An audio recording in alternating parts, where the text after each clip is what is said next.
The apartment was clean, the dinner was cold, and your heart was finally starting to harden. They walked through the door at midnight, but they weren't prepared for what they actually lost. The apartment feels too quiet tonight. You glance at your phone again, the screen lighting up with the time, 9:47 p.m. No new messages, no missed calls returned, just the same red receipts from hours ago, left hanging in digital silence. Your finger hovers over Katsuki's contact. You've already sent 3 texts today. The last one, sent at 6:30 p.m. Simply read, "Coming home for dinner?" You asked. Read at 6:33 p.m. 3 minutes later, basically. But no reply. Each chat isn't much better. 2 texts, both read, both unanswered. You set the phone face down on the coffee table, trying to ignore the tight feeling in your chest. They're heroes. You know what you were signing up for when you started dating them, both of them. Late nights come with territory. Danger comes with the territory. But silence, that's new.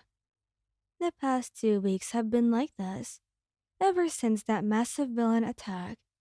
In downtown, the agency has been drowning in paperwork, incident reports, damage assessments, witness statements, insurance claims, mountains that truly look like a nightmare that apparently required your boyfriends to practically live at the office.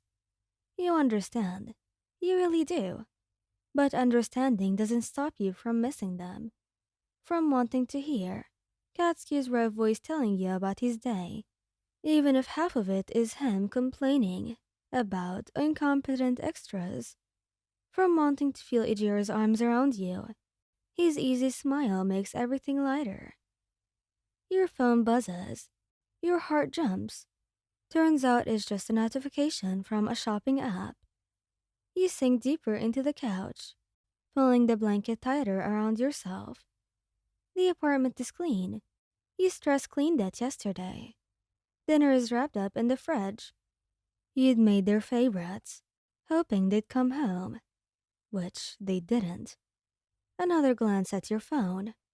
10:03 p.m. Maybe you should just go to bed. But the bedroom feels too big without them. The bed too cold. So you stay on the couch, TV playing some show you're not really watching, phone within reach, just in case.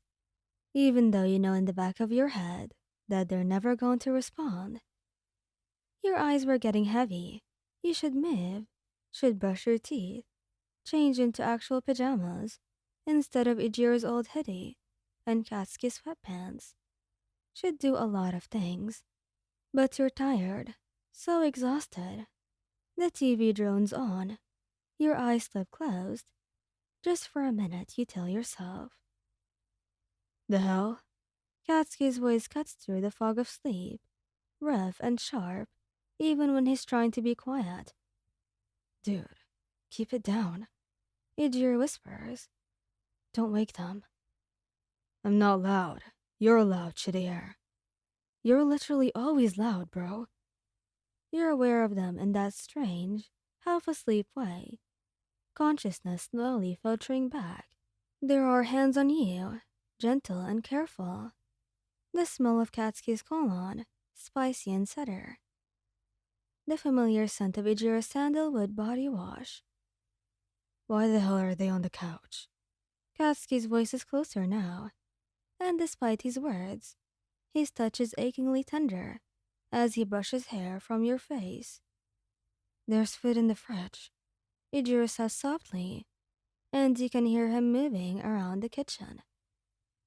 Looks like they made dinner for all of us. Silence, heavy and uncomfortable. Well, shit. Katsuki mutters. You should let them know that you're awake. Should say something, but part of you wants to hear what they'll say when they think you can't hear them. Their phone's here. That's Ijiro again, voice tight with guilt. Katsuki, when's the last time we answered their texts? More silence. This morning. Katsuki offers, but he doesn't sound convinced. This morning we both said we'll try to be home by 7. It's almost midnight. I know what freaking time it is. Hey, I'm not blaming just you. I'm just as bad. Ijiro's footsteps return to the living room. You feel the couch dip as he sits near your feet. We missed that man. Look at them. When's the last time they fell asleep on the couch? A hand, Katsuki's, you can tell, cups your cheek with devastating gentleness. We've been shitty as hell, he says quietly, and the admission sounds like it cost him. Yeah, we have. They shouldn't have to beg for our attention. No, they shouldn't. You can't pretend anymore. Your eyes flutter open, and immediately, you're looking into worried crimson eyes. They're still in their hero uniforms, and Katsuki's his hair is messier than usual, exhaustion evident in the set of his shoulders. Hey, he says softly, thumb stroking your cheekbone. You turn your head and see Jiro leaning over the back of the couch. He looks just as tired and just as guilty. I won. Ijiro echoes, attempting a smile that doesn't quite reach his eyes. You should be angry, but you're relieved that they're safe, home, that they're here. You came back, you murmur. Course we did. We live here, dumbass. Hey, Katsuki. Ijiro warns. What? Katsuki cuts himself off, jaw clenching. We're sorry, Kay. We're really freaking sorry.